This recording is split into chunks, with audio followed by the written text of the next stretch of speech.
बहू बनी सन्यासी। एक दिन टीवी पर बाबा बिरजूनाथ का प्रवचन चल रहा था। सरला बड़े गौर से बाबा जी की बातें सुन रही थी। भाइयों और बहनों, हम क्या लेके आए थे और क्या लेकर जाएंगे? दुनिया तो मोह माया का जाल है। हमारे रिश्ते नाते सब झूठे हैं। इनके चक्कर से बाहर निकलकर भगवान का ध्यान लगाए, तभी हमारा जीवन सफल होगा। चलिए, आज के लिए इतना ही, कल हम फिर आएंगे। प्रणाम बाबा जी। सरला बाबा बिरजूनाथ की परम भक्त थी। वो हमेशा उनका प्रवचन सुनती थी। एक दिन, सरला, जल्दी से मेरा नाश्ता लगा दो, मुझे देर हो रही है भाई। तभी विनोद देखता है कि सरला अपनी आंखें बंद कर ध्यान की मुद्रा में बैठी है। अरे तुम यहाँ बैठी कौन सा मंत्र पढ़ रही हो? मेरा नाश्ता कहाँ है? सरला अपनी आंखें खोलती है और मुस्कुराकर जवाब देती है, क्रोध मनुष्य का सबसे बड़ा दुश्मन है, उस पर काबू करना सीखिए स्वामी। अरे ये स्वामी कौन है? मेरा नाम तो विवेक है, भूल गई क्या? और कब से भूखा बैठा हूँ, चलो ना मेरे लिए जल्दी से नाश्ता बनाओ ना तुम। नाश्ता आप खुद बना लीजिए, इस वक्त मैं भगवान का ध्यान कर रही हूँ। विनोद चिढ़ जाता है। अरे यहाँ कोई मजाक चल रहा है? ये कैसे उटपटांग बातें कर रही हो तुम? मैंने तुमसे कितनी बार कहा है कि ये बाबा लोगों के प्रवचन ज्यादा मत देखा करो। खैर, तुम्हें तो मैं शाम को देख लूंगा, अभी मुझे देर हो रही है। उसी शाम सरला की सास, अरे बहू, कहाँ मर गई थी है? घर में इतना काम पड़ा है और तू है कि बाहर सैर सपाटा कर रही है। माँ जी, मैं तो मंदिर में कीर्तन करने गई थी। अरे वो सब तो ठीक है, पर घर के काम क्यों नहीं किए तूने?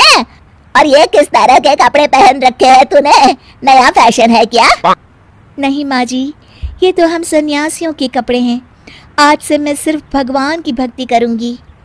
अच्छा, और घर के काम कौन करेगा? घर के काम तो आप करेंगी माँ जी। अच्छा, मैं चलती हूँ, मेरा ध्यान का समय हो गया है। सरला अपने कमरे में चली जाती है। इस तरह सरला घर के काम करना बंद कर देती है और मजबूरी में सरला की सास को घर के सारे काम करने पड़ते हैं। कुछ दिनों के बाद, अरे बेटा, ऐसा कब तक चलेगा? इस बुढ़ापे में सुबह से शाम तक काम कर करके लगता है मैं तो बहुत जल्द भगवान को ही प्यारी हो जाऊंगी। तुझे अपनी माँ की जरा भी चिंता नहीं है क्या? माँ, मेरी तो समझ में नहीं आता कि सरला का क्या करूं। एक बात बोलूं बेटा, जब से बहू सन्यासी बनी है तब से कुछ ज्यादा ही पेटू हो गई है। सारा दिन खाने का ऑर्डर देती रहती है। तभी दरवाजे पर सरला की सहेली कोमल आती है। नमस्ते माँ जी, सरला घर पर है क्या? हाँ है, अपने कमरे में। थोड़ी देर के बाद सरला अपने कमरे से आवाज देती है, माँ जी 2 कप चाय ले आइएगा और साथ में कुछ नाश्ता भी। अरे जरा दम तो लेने दे महारानी। कुछ कहा क्या माँ जी?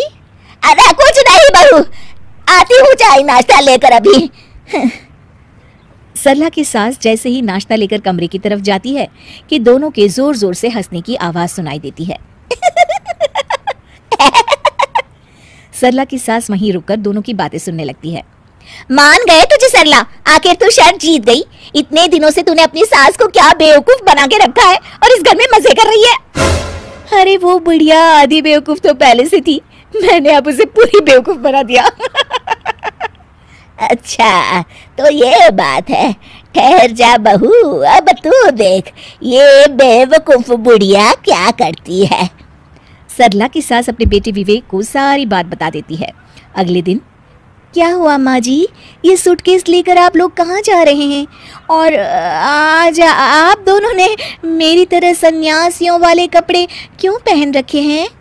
बहू, आज से हम दोनों भी तेरी तरह सन्यासी बन गए हैं।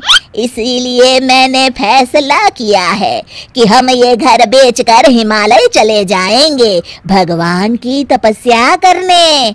हैं? लेकिन माँ जी, आप ये घर कैसे बेच सकती है? मेरा मतलब आपके हिमालय जाने के बाद मैं कहाँ रहूंगी? अरे तू भी तो सन्यासी है और एक सन्यासी को घर की क्या जरूरत। चल तू भी अपना सामान बांध ले, चल जल्दी कर बेटा। बाबा बिरजूनाथ बिल्कुल सही कहते हैं, ये घर बार रुपए पैसे सब मोह माया है, इसलिए तो मैंने आज से अपनी नौकरी भी छोड़ दी है। अरे वो बिरजू बाबा पागल है, उसकी सुन के आप दोनों ने इतना बड़ा कदम उठा लिया। क्या कहा बहू तूने? अपने सामने कोई और रास्ता न देख वो सच कबूल कर लेती है। मुझे माफ कर दीजिए माँ जी, मैं आज तक नाटक कर रही थी। अरे तो हम कौन सा सच में सन्यासी बन गए, हम भी तो नाटक कर रहे थे। माँ ने बिल्कुल सही कहा। अब तुम्हारे ड्रामे का पर्दा गिर चुका है सरला। चल बहू चल, जल्दी से झाड़ू उठा और घर की साफ सफाई में लग जा। उसके बाद खाना बनाने की तैयारी भी तो करनी है ना तुझे। हाँ हाँ जी माँ जी।